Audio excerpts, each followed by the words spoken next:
वृंदावन में बांके बिहारी जी की मूर्ति कैसे प्रकट हुई थी, आइए विस्तार से जानते हैं।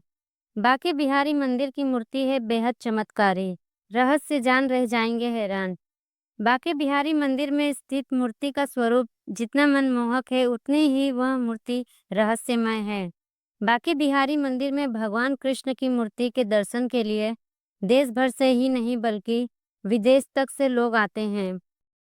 बांके बिहारी के प्राकट्य का कथा बहुत ही अद्भुत है। बांके बिहारी की विग्रह मूर्ति से जुड़े रहस्य जानकर आप हैरान रह जाएंगे।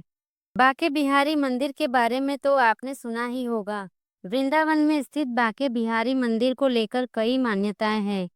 यहाँ देश विदेश तक से लोग बांके बिहारी जी की एक झलक पाने के लिए आते हैं।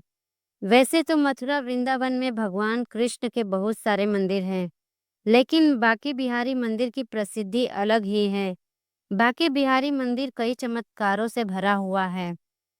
यहाँ जो भगवान कृष्ण की मूर्ति विराजमान है, वह बेहद चमत्कारी है।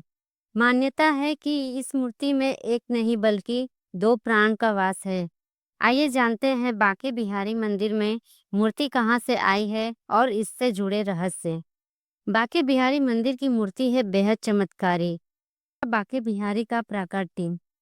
बांके बिहारी मंदिर में भगवान कृष्ण की काले रंग की मूर्ति विराजमान है। मान्यताओं के अनुसार बांके बिहारी का प्राकट्य मार्गशीर्ष मास की पंचमी तिथि के दिन हुआ है। हर साल इस दिन वृंदावन में विशाल उत्सव मनाया जाता है। आइए जानते हैं बांके बिहारी की मूर्ति के प्राकट्य की पूरी कहानी। कौन थे हरिदास जी? तानसेन जो एक संगीत सम्राट थे, उनके गुरु स्वामी हरिदास जी भगवान कृष्ण को अपना आराध्य मानते थे। उन्हें अपना संगीत भगवान कृष्ण को समर्पित कर रखा था। वह भगवान कृष्ण की भक्ति में पूरी तरह से लीन थे। वह भगवान कृष्ण की रासलीला स्थल निधिवन में बैठकर भक्ति गीत गाते थे। जब भी कृष्ण की भक्ति में पूरी तरह से लीन होकर गीत गाते थे, तब भगवान कृष्ण हरिदास जी को दर्शन देते थे। हरिदास जी ने भगवान कृष्ण को बताई अपनी इच्छा। एक दिन हरिदास जी के शिष्य ने उनसे कहा कि हम सब भी भगवान कृष्ण और राधा जी के दर्शन करना चाहते हैं। इसके बाद हरिदास जी ने अपने शिष्यों की भावनाओं को ध्यान में रखकर भजन गाने लगे। कुछ देर बाद भगवान कृष्ण और राधा रानी ने उन्हें दर्शन दिए। उन्हें भगवान कृष्ण और राधा रानी से अपने भक्तों की इच्छा के बारे में बताया। तब भगवान कृष्ण और राधा रानी ने उनसे उसी स्वरूप में वहां ठहरने की बात रखी। इस पर हरिदास जी ने कहा कि हे प्रभु, मैं तो एक संत हूँ, मैं आपको तो जैसे तैसे रख भी लूंगा, लेकिन राधा रानी को कैसे रख पाऊंगा? उनके लिए रोजाना नए आभूषण वस्त्र कहाँ से लाऊंगा? युगल स्वरूप में राधा कृष्ण की वह छटा इतनी अलौकिक और मनमोहक थी कि उसे देखकर स्वामी हरिदास जी मंत्र मुग्ध हो गए।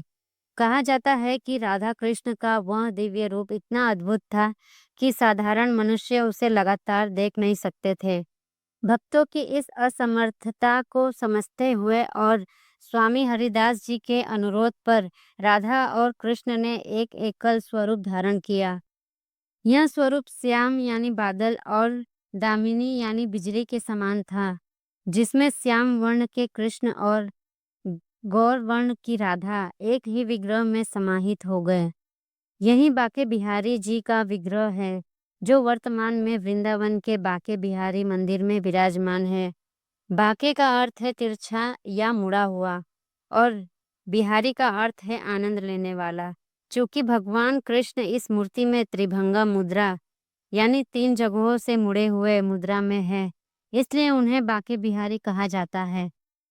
यह भी मान्यता है कि बांके बिहारी जी की मूर्ति में राधा और कृष्ण दोनों के प्राण समाहित है और इसलिए मंदिर में दर्शन लगातार नहीं होते, बल्कि थोड़ी थोड़ी देर में पर्दा डाला जाता है।